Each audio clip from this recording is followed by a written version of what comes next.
All right, everyone, welcome again. I'm going to talk about inspections from a quick expectation point of view and how to have the conversation with your buyer, and then what we're going to do with when we have things that do come up. I'm not going to go into a lot of detail, but I'm going to give you some points that really help set the pace. So when we get into this part of the transaction, most agents dread it because it's a lot of things about a lot of things we don't know much about, right? Remember, we're real estate agents. We're not appliance repair people. We're not electricians. We're not plumbers. So there's only so far you can explain and talk to them where you start getting out of bounds pretty quick. I always set the buyer expectation up front, and I tell them you will 100% have deficiencies in maintenance and items that can be addressed through TLC. 100%. Okay. And it's funny, even new builds, and even those are not built perfect. Inspectors that provide information versus scaring people out of buying. I have specifically worked with inspectors with their intention is to scare that buyer out of that house, and then they're successful. That's a terrible proposition, and it works against all of us, when they do this. I'm finding that's happening less and less. I think inspectors are less worried about the liabilities because that's usually what their focus is, and they're more concerned about actually getting referrals from agents that don't scare their buyers out of homes. I feel like that's a good proposition for them. That's something to be thinking about. I always have the buyers attend that last hour. That's real critical. It allows the inspector is going to write things on that report that sounds scary, and it sounds like the house is going to burn down. When they sit down with the buyer that last hour, they can say, hey, I'm going to write this up as deficient. All it's saying is because I'm required to, but it's not a big deal. It's a $30 part at Home Depot to get it fixed, and a handyman can install it for another $30. That's it, you're done. But I have to write it out as a fire hazard. So they say language in the report that they can re-explain when you actually sit down and talk with them. I like doing that. It gives buyer more peace of mind over all those critical items.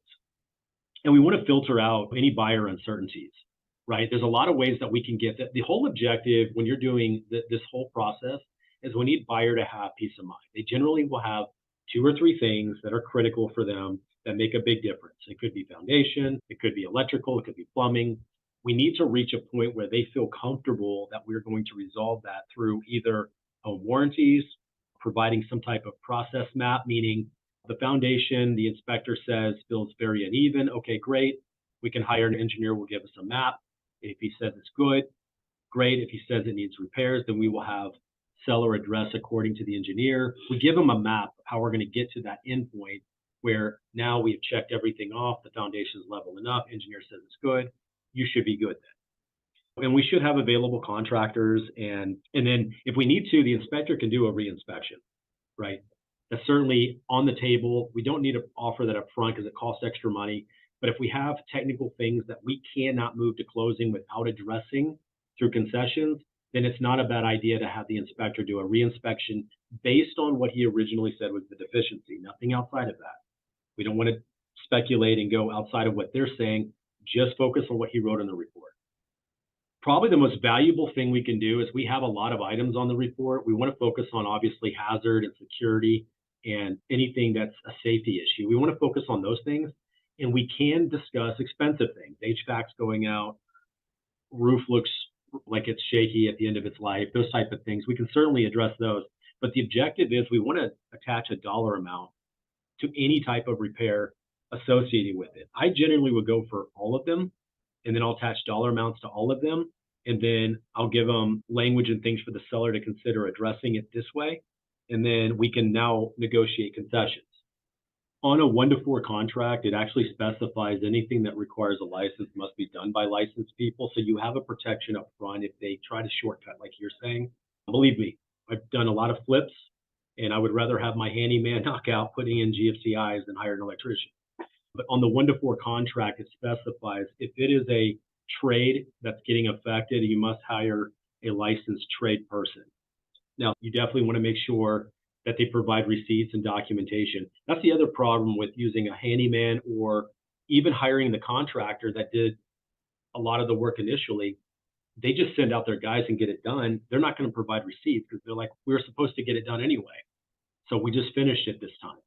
Okay. That doesn't prove it worked. You did it. You just told me you sent a guy out and it didn't cost you anything. But I need to see evidence that it was completed. That creates a lot of gray as well. I know many of you probably bought homes from people that have renovated them or flipped them, and they have a mindset on how they approach a lot of this stuff. They want to take care of all of it. I try to tell them up front, it's going to cost you more in concessions than it will to do the work yourself, but it will never offset the headache that you're going to go through. Okay. And here I'll give you the way to think about it. We're aiming for concessions over sellers doing repairs because sellers will do it as cheap as possible and buyers will always expect it to be done perfect. That's a big gap, right? Even if we have a common plumb line using the inspection report with detailed specific examples of what we're going to do, how to accomplish that, there is a lot of ways to accomplish it. And the seller's going to do it as cheap as possible and the buyer's going to want it done perfect. So there's usually this, everyone's mad. That's usually where that ends up. So we do want to try to do that. I would offer more in concessions than it costs to do yourself because of the headache that you do and go through to get everybody satisfied. You know, that's generally, I always like to do that. And nobody wins when the seller does the repairs. And I'm exaggerating a little bit. Sometimes sellers might take some pride in it and do it right. But many times their objective is to make money and get the highest net, not how do I spend more on this house that I'm never going to get another return on. So there is a site that I've brought up before, and they've actually updated it. It's now called BossCat. It's from Punch List USA. You guys may have remembered them before. You can basically upload an inspection report to them, and then they will itemize all the repairs in there. And then on top of that is you can actually customize it and pull out all the repairs the buyers don't care about. So you don't have to add that as additional items to negotiate. And you can focus on specific items to repair. And they do it, I think, primarily on cost of materials and labor within zip codes. So that's how they know how to estimate it.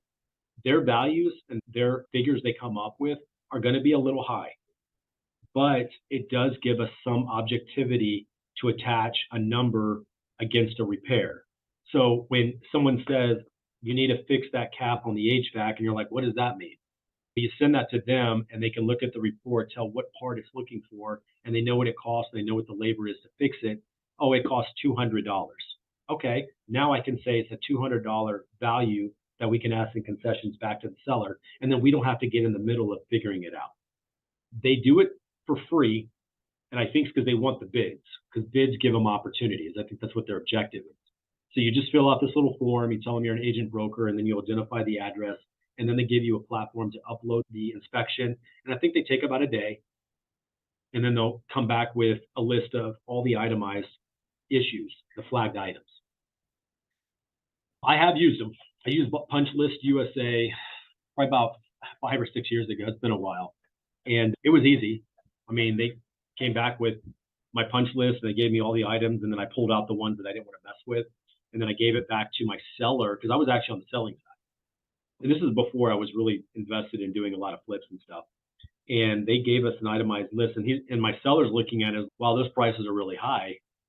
And because he's the seller, right? It's not the buyer, it's the seller. So they're like, I can do this for a lot less. I said, I understand that, but now we can attach numbers to all the repairs and actually properly negotiate with them. So we use that as a baseline to be able to negotiate with, because now we have numbers attached to every repair. It's a lot easier to work through it when you can objectify it. So it's just a good tool in your toolbox. I try to give you guys things that y'all can include as part of your business model that actually can, help you become more credible when you're like working through these things. Because talking through repairs and all these things, I've had numerous conversations with people on it. They get real technical, and I don't know what they're talking about. I'm just, okay, let's objectify it. What's it going to cost to do? That's all that matters. And then to get us resolution. All right, very good.